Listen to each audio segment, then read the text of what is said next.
What's up guys, my name's Liam, and in today's video we're going to be taking a look at a budget 27-inch IPS display from Titan Army that features a dual mode. You can switch between 4K at 160 Hz or 1080 at 320 Hz. All of this coming in at a price under $300 US. So in this video I'm going to be breaking down how my experience has been with this so far, and hopefully by the end of this video I'll be able to help you decide whether or not this could possibly be the perfect budget gaming monitor for you. So let's check it out.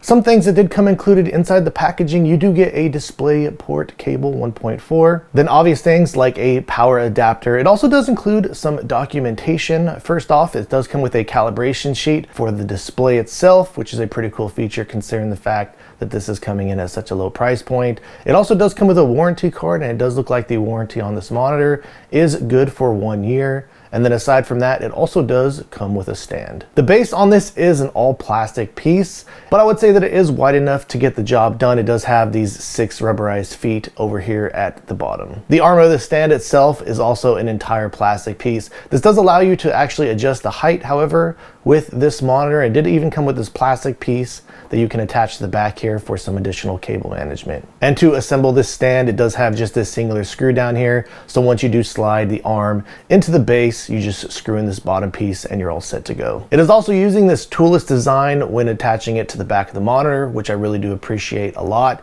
You can just simply click it into the back of the monitor and then just press on this hinge to release it if you did want to remove it. On the back of the monitor itself, it does have a 100 by 100 VESA mount. I did actually attach this monitor to my Asus monitor arm. The functionality of it, it does have a tilt where it goes at -5 degrees, and you can also tilt it back 20 degrees. It also does rotate 90 degrees to both the right and the left hand side. So coming in at the price point that it does come in at, I do feel like this stand does do a pretty decent job at doing what it's intended to do. I'll go ahead and show you a wobble test here really quickly, since it is made out of plastic and the materials are just a little bit on the lighter end compared to some of the other metal heavier types of stands out there. You do get just a little bit wobble when going back and forth. Taking a look on the exterior of the display itself, they've done a pretty good job with just the overall aesthetic of this. It does have a fairly minimalistic look to it. Down here in the bottom middle, they do have their logo, and then going around the edges of this monitor,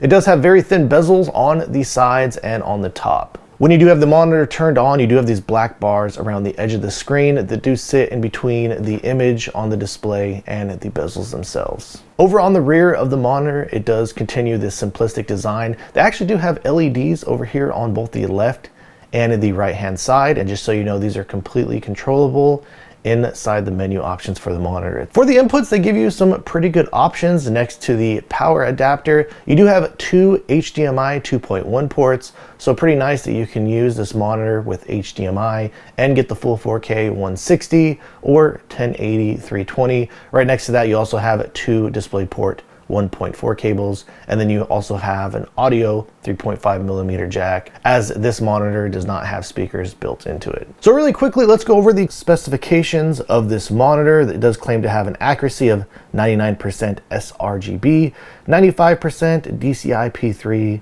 95% Adobe RGB, and 90% NTSC. It also has a contrast ratio of 1000:1, has HDR 400 capability. You can also use adaptive sync with this monitor, and it claims up to a 1 millisecond GTG response time. This display does have a brightness rating of up to 350 nits in SDR and 400 nits if you are using HDR. I would not recommend using HDR with this display. You get a much better overall experience when using SDR. If you did want to test out the HDR, however, this is a setting that you'll have to enable in Windows. When it comes to the colors and just the appearance of the image that you do get on this display, at first I did find myself a little bit disappointed once I got this out of the box. However, once I did go into the settings and make some adjustments to fine tune some of these things, I did find myself pretty satisfied with the overall image I was getting. You do have these different available presets here in the picture mode. I did prefer this RTS RPG mode myself, and I found myself adjusting the brightness somewhere between 80 and 90. The contrast, I left that at 50. And the gamma, I have it set to 2.2. You can then go over to this Game Plus tab and select the picture enhancement option, Once you do this, I'll go ahead and give you a shot here of just some of these settings that I was messing around with in here to fine tune this better to my liking. I do recommend that you do go in here and individually play around with each one of these settings to find out which one is going to work best for you. This monitor does also have on display crosshair settings that you can turn on or off, and I feel like the options that it does come with are pretty good. And on top of that, you can even come in here and choose what color you want it to be. They also do have an auto function as well. One of the things that I do feel like is a bit of a pain with these crosshair settings is a lot of the more modern monitors I've got my hands on, they have some type of a quick option function where you can more easily access these settings and turn them off with just like a press or two presses of a button. The one unfortunate thing about this monitor is every time you wanted to turn on and off these settings, you just have to go in through the menu and do it the long way. But the one real positive thing about this monitor is switching in between the 4K 160 or 1080 320 options is actually really easy to do. It's something that you do on the monitor itself. You just simply come over to this button right here. It'll ask you if you want to turn it on or off. Once you do select this, the monitor will shut off. It seems to take around 6 seconds to reset and do this.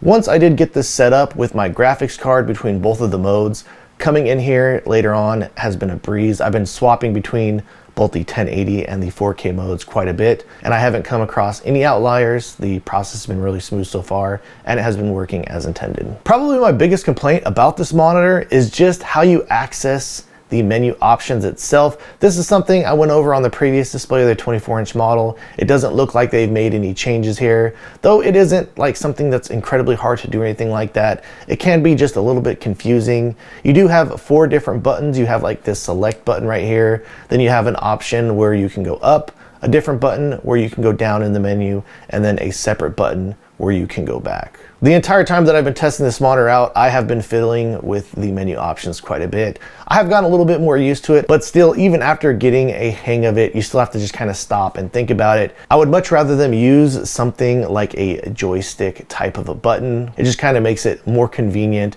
and just kind of something you don't have to think about if you ever needed to go into the monitor and make any type of adjustments. For an IPS display, I did feel like for the price point, especially this is coming in at, it does have really decent viewing angles on it. On top of that, though, you're gonna get typical things like you do with other IPS displays, which is backlight bleed. I currently use OLED monitors. That's something I'll talk about a little bit more here in just a second, but I really didn't feel like the backlight bleed on this was too terrible or anything that I've noticed. Even when I had a more expensive 360 hertz IPS display, I think it was like the first 360 hertz IPS display that came out back in the day, I felt like the hot spots on the backlight bleeding in the corners were much more noticeable. I do feel like the backlight bleed is pretty even on this monitor. And do just keep in mind, this is something that will vary from display to display. However, like I mentioned, the price point that this is coming in at, being cheaper than way more expensive monitors in the past that were worse at this is something that I was pretty impressed with. And aside from that, everything about using this at 1080, 320 hertz, I felt like the motion clarity on it looked really good. And even when swapping over to the 4K setting, I was playing Battlefield a lot on both these different resolution options. As I was using both of them, they seem to work completely fine and as intended. So my final thoughts on the Titan Army P2712v. Coming in at the price point that it comes in at, I'd say that just overall, I've had a really positive experience with this monitor. The downsides to the price is you're gonna get an all plastic base and a not so pleasant experience when accessing the menu settings, though I really feel like a majority of people out there, once they do set the initial settings for this display, they're not gonna really be touching it that much other than going in and swapping back between the 1080 mode and the 4K mode. And the one thing that I will say is they did put that right there in the main display, so it is actually really simple to go in there and do. I'm someone, however, that does like to use the on-display crosshair, and like I said, that could be a bit of a headache if that's something that you plan on it turning on or off quite a bit. However, for an IPS display, everything that this is intended for, I felt like it does a really solid job at doing. My general overall opinion on whether or not you should go and pick this monitor up really comes down to a few different factors. The one challenge I kind of have about being a reviewer is at the end, people just want to hear like a yes or no answer, but it really is just always going to vary depending on your situation. If you're going to be doing a completely new build from scratch and you'd rather put a little extra money into, say, something like a graphics card or a processor to get a little bit of better performance, and you would need to cheap out or have a little bit lower budget on something like a monitor, or even if you're somebody who is on a low budget, you already have everything, but you're just looking to upgrade your current monitor and you don't have very much money, I would say that for what this is, it is a really good option. Obviously, the biggest appeal about this for a lot of people out there is going to be the dual mode, swapping between 4K and having the 1080 at 320. If you're somebody who likes to play competitive FPS games like Counter-Strike, Valorant, and you want to have the extra frames or even the better performance if you're running on a cheaper system, you need to drop it down to 1080 to push out those extra frames. But then you want to get the enjoyment of playing other single player games at higher quality, being able to upscale to the 4K, then this also would be a really fantastic option for that. For my preference, if I was just somebody who was only looking to upgrade my display and I could afford to buy a little bit more of an expensive monitor, I would probably opt for an OLED 1440 360 27-inch display.